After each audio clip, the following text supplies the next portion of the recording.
Set Plus TV, safety for all. السلام علیکم ورحمۃ اللہ وبرکاتہ.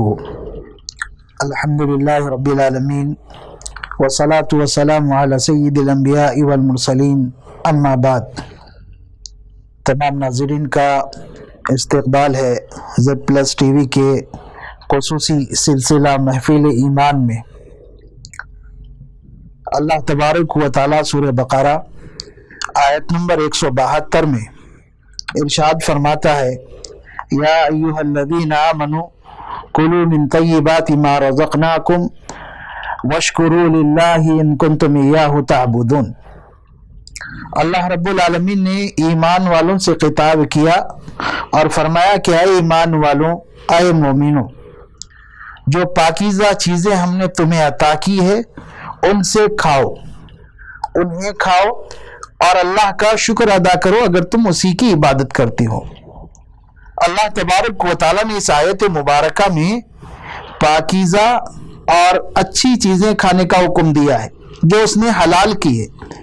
جن چیزوں کو اللہ تبارک و تعالیٰ نے حرام کیا ہے ان سے ایک مسلمان کو بچنا چاہیے. اللہ رب العالمین نے جن چیزوں کو حرام کیا ہے اس کی تفصیل قرآن میں اور احادیث میں موجود ہے.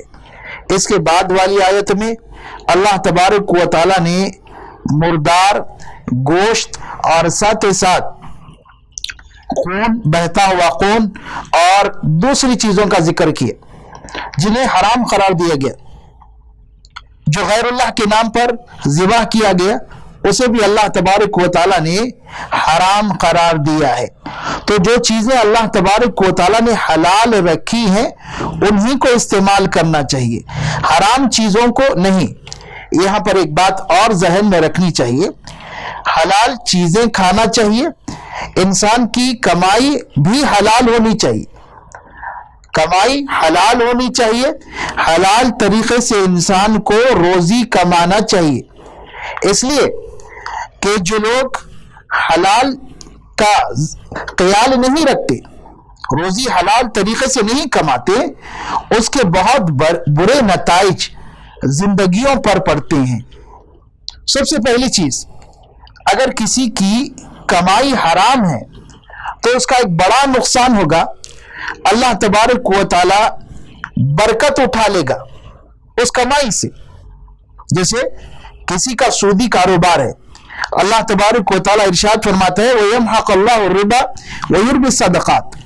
اللہ تبارک و تعالی سودی کمائی کو گھٹاتا ہے اور صدقات کو جو اللہ کی راہ میں دیے جاتے ہیں اسے بڑھاتا چڑھاتا ہے. ویسے ہی نبی اکرم صلی اللہ علیہ وسلم ارشاد فرماتے ہیں کہ جب دو کاروبار کرنے والے، خرید و فروخت کرنے والے، اذا صدقا و بینا، جب دونوں سچائی سے کام لے، بیچنے والا بھی خریدنے والا بھی دونوں سچائی سے کام لے رہے ہیں، اور پھر اگر کچھ عیب ہے تو اس کو ظاہر کر دے رہے ہیں کہ اس طرح کا عیب ہے، اس طرح کا مسئلہ ہے، تو نبی اکرم صلی اللہ علیہ وسلم فرماتے ہیں بورک فی بیعہما، اللہ تبارک و تعالیٰ ان کے خرید و فروخت میں، ان کے کاروبار میں برکت عطا کرتا ہے. وَإِذَا كَذَبَ وَكَتَمَ، اور جب یہی خرید و فروخت کرنے والے جب جھوٹ سے کام لیتے ہیں اور اپنے سامان کے عیب کو چھپاتے ہیں تو نبی اکرم صلی اللہ علیہ وسلم فرماتے ہیں محقت برکت بیعہما، ان کے کاروبار کی برکت کو اللہ تبارک و تعالی ختم کر دیتا ہے. انسان کماتا ہے، حلال ذریعے سے کمائے، صدقہ خیرات کریں تو اللہ تبارک و تعالیٰ اس کا زیادہ سے زیادہ اجر دیتا ہے. لیکن اگر ذریعہ حلال نہیں ہے اور صدقہ وہ خیرات کر رہا ہے تو اللہ تبارک و تعالیٰ کے پاس یہ قبول نہیں کیا جائے گا، کیونکہ نبی اکرم صلی اللہ علیہ وسلم فرماتے ہیں ان اللہ طیب لا يقبل الا طیب. اللہ تبارک و تعالیٰ پاکیزہ ہے، وہ پاکیزہ چیزوں کو ہی بطور صدقہ و خیرات کو قبول کرتا ہے. دوسری چیزیں جو پاکیزہ نہ ہو، حلال طریقے سے نہ ہو، اس کو اللہ تبارک و تعالیٰ قبول نہیں کرتا ہے. اس کے بعد آپ صلی اللہ علیہ وسلم نے ذکر کیا ایک آدمی لمبا سفر کر رہا ہے، بہت لمبا راستہ طے کیا ہے اور اس کی حالت بہت قابل رحم ہے، غبار آلود ہو گیا ہے، سر پراگندہ ہے، ایسی حالت میں، سفر کی حالت میں جہاں اللہ تعالیٰ مسافر کی دعا قبول کرتا ہے، یہ دعا کر رہا ہے یا ربی کہ اے میرے پروردگار میری مدد کر، میری مدد کر. تو نبی اکرم صلی اللہ علیہ وسلم فرماتے ہیں کہ مطعمہ حرام ومشربہ حرام وملبسہ حرام وغذی بحرام فأنا یستجاب، کہ اس شخص کا جو اس قابل رحم حالت میں اللہ کو پکار رہا ہے، اس کا کھانا حرام ہے، کھانا حرام کا ہے، اس کا پینا حرام کا ہے، اس کا پہننا حرام کا ہے، وہ غذا حرام ذریعے سے حرام غذا دیا گیا ہے، تو اللہ تبارک و تعالیٰ کہاں سے اس کی دعا قبول کرے گا؟ تو حرام کمائی کا، پاکیزہ کمائی کو چھوڑ کر جو حرام کمائی، حرام ذریعہ اختیار کرتے ہیں، ان کا ایک بڑا نقصان یہ کہ دعا کی قبولیت سے محروم ہو جاتے ہیں، اللہ تبارک و تعالیٰ ان کی دعا قبول نہیں کرتا. اس لیے ہمیں چاہیے کہ حلال ذریعے سے کمائے، حلال ذریعے سے. ایسی بہت ساری صورتیں ہیں جن میں انسان اپنی کمائی کو یا برباد کر لیتا ہے، اپنی کمائی کو برباد کر لیتا ہے. بہت سارے لوگ حلال ذریعے سے کماتے ہیں لیکن خرچ حلال میں نہیں کرتے. یہ بھی قابل مذمت ہے. ایک انسان محنت سے کما رہا ہے اور اللہ تبارک و تعالیٰ نے اسے دیا ہے، تو اس کے لیے یہ ضروری تھا کہ اللہ کی نافرمانی سے بچتے ہوئے حلال طریقے، حلال راستے میں اسے خرچ کرے، لیکن وہ غلط راستوں پر اس کو خرچ کر رہا ہے. تو نبی اکرم صلی اللہ علیہ وسلم نے قیامت کے دن کیے جانے والے سوالات کے تعلق سے فرمایا کہ ہر انسان سے پوچھا جائے گا کہ اس نے مال کہاں سے کمایا اور کہاں پر خرچ کیا. کہاں سے کمایا؟ حلال سے کمایا یا نہیں؟ اور اگر حلال سے کمایا ہے تو پھر کہاں پر خرچ کیا، اس کا بھی جواب دینا ہے. لیکن لوگ مال کے پیچھے اتنا زیادہ دیوانے ہو گئے ہیں کہ وہ یہ سوچنا ہی چھوڑ دیے کہ یہ حلال ہے یا حرام. نبی اکرم صلی اللہ علیہ وسلم نے قیامت کی نشانی بیان فرمائی کہ ایک وقت ایسا آئے گا کہ انسان پرواہ نہیں کرے گا مال کے بارے میں، یہ حلال سے آ رہا ہے یا حرام سے آ رہا ہے، اس کے بارے میں سوچنا چھوڑ دے گا. قیامت کی ایک نشانی. ہم بہت سارے لوگوں کو دیکھتے ہیں کہ وہ ناجائز طریقے سے مال کماتے ہیں اور ناجائز آمدنی ان کی ہے. مثال کے طور پر کسی کا سودی کاروبار ہے، کوئی رشوت خور ہے، کوئی یتیموں کا مال ہڑپ رہا ہے، کوئی غریبوں اور مسکینوں پر ظلم کر کر مال کھا رہا ہے، اور کوئی اپنے ماتحت کام کرنے والوں کو ستا رہا ہے، انہیں ان کی تنخواہ وقت پر نہیں دے رہا ہے، یا ان کی تنخواہ جتنی ہونی چاہیے تھا اتنی نہیں دے رہا ہے، جتنی ان کی محنت ہے اتنا ان کو معاوضہ نہیں دے رہا ہے. یہ بھی غلط طریقہ ہے. اللہ تبارک و تعالیٰ نے قرآن مجید میں اور بھی بہت سارے ایسے ذریعوں کا ذکر کیا جو حرام ہے، ان سے بچنا چاہیے. جیسے کہ اللہ تبارک و تعالیٰ ارشاد فرماتا ہے ان الذین یأکلون اموال الیتامی ظلما انما یأکلون فی بطونہم نارا، کہ جو لوگ یتیموں کا مال ناحق کے کھاتے ہیں وہ اپنے پیٹ میں جہنم کی آگ بھر رہے ہیں، اپنے پیٹ میں جہنم کی آگ بھر رہے ہیں. یاد رہیں حرام کمائی کا بہت بڑا نقصان ہے. ان نقصانات میں سے ایک نقصان یہ کہ انسان کے دل پر اس کا اثر پڑتا ہے، انسان کے دل پر حرام کمائی کا اثر پڑتا ہے. نبی اکرم صلی اللہ علیہ وسلم ارشاد فرماتے ہیں ان الحلال بین وان الحرام بین وبینہما امور مشتبہات.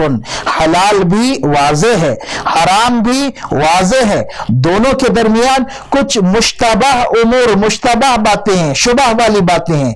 تو اللہ کے رسول صلی اللہ علیہ وسلم فرماتے ہیں جو شبہات سے بچ جائے گا، شبہات سے اپنے آپ کو بچا لے گا، وہ اپنے دین کی، اپنے عزت کی حفاظت کر لیا. اور جو شبہات میں پڑ جائے گا اس کی مثال اس شخص کی ہے جو کسی کی چراگاہ کے قریب اپنے جانور چرا رہا ہو. جب کسی چراگاہ کے قریب چرائے گا تو ممکن ہے کہ اس کے جانور اس چراگاہ میں داخل ہو جائے جو ممنوع ہے.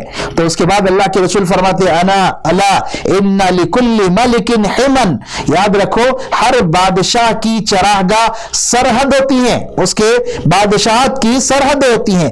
الا ان محارم اللہ فی ارضہ محارمہ، الا ان حرم اللہ فی ارضہ محارمہ۔ تو لوگوں آگاہ رہو، اللہ تبارک و تعالیٰ کی سرحدیں اس کی زمین پر اس کی حرام کردہ چیزیں ہیں، تم ان کے قریب بھی مت جاؤ، ان کے قریب بھی مت جاؤ۔ اس کے بعد اللہ کے رسول صلی اللہ علیہ وسلم نے ارشاد فرمایا الا ان فی الجسد مضغۃ اذا صلحت صلح الجسد کلہ، کہ یاد رکھو کہ انسان کے جسم میں اللہ تبارک و تعالیٰ نے ایک گوشت کا ٹکڑا رکھا ہے، اگر وہ درست رہتا ہے تو سارا جسم درست رہتا ہے۔ وَإِذَا فَسَدَتْ فَسَدَ الْجَسَدُ كُلُّ، اور جب وہ خراب ہو جاتا ہے تو سارا جسم انسان کا خراب ہو جاتا ہے۔ اور اس کے بعد اللہ کے رسول صلی اللہ علیہ وسلم نے فرمایا الا وہی القلب، یاد رکھو وہ گوشت کا ٹکڑا دل ہے۔ انسان اگر حرام میں مبتلا ہوگا تو اس کا اثر اس کے دل پر پڑے گا، اور یاد رہیں جب دل درست رہے گا تو انسان کا سارا جسم درست رہتا، وہ نیکیوں کی طرف راغب ہوتا ہے، اور جب دل خراب ہو جائے، بگاڑ پیدا ہو جائے اس میں، تو سارا جسم میں بگاڑ آ جاتا ہے، اس کے دوسرے اعضاء بھی نیکیوں سے خیر سے پیچھے رہ جاتے ہیں۔ اس لیے حلال کمائی ضروری ہے، اور ایک بات ذہن میں رہے، انسان حلال کمائی پر توجہ دے اور حلال کمائی کا ہی اہتمام کریں تو اپنے اولاد کی تربیت بھی صحیح طور پر کر سکتا ہے، اس کی اولاد مطیع فرما بردار بنے گی۔ اگر کمائی حلال نہیں ہے تو اولاد بھی نافرمان ہو سکتی ہے، اس کا اثر اس کے اولاد کی تربیت پر پڑ سکتا ہے، اور پھر اللہ تبارک و تعالی حرام کمائی کی وجہ سے بہت سارے نیک کاموں کی توفیق سے اسے محروم کر دیتا ہے، نیک کاموں کی توفیق اسے نہیں ہوتی ہے۔ اس لیے حلال اور حرام اس کو ہمیشہ ذہن میں رکھیں، اور اللہ تبارک و تعالیٰ کا ارشاد ہمیشہ یاد رہے۔ اللہ نے حکم دیا ہے مومنوں کو، اپنے خاص بندوں کو، یا ایھا الذین آمنوا کلوا من طیبات ما رزقناکم، کہ تم وہی چیزیں کھاؤ جو پاکیزہ ہم نے تمہیں دے رکھی ہے، اور اگر تم اس کی عبادت کرتے ہو تو اس کی شکر گزاری کرو۔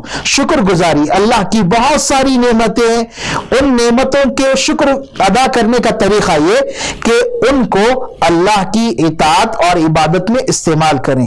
اللہ نے حلال اور پاکیزہ چیزیں دی ہے، مال دیا ہے، تو اس کو اللہ کی اطاعت میں، اللہ کی عبادت میں خرچ کریں، اور ہمیشہ ذہن میں رہیں کہ اللہ تبارک و تعالی ہم سے سوال کرنے والا ہے کہ مال ہم نے کہاں سے کمایا اور کہاں پر خرچ کیا۔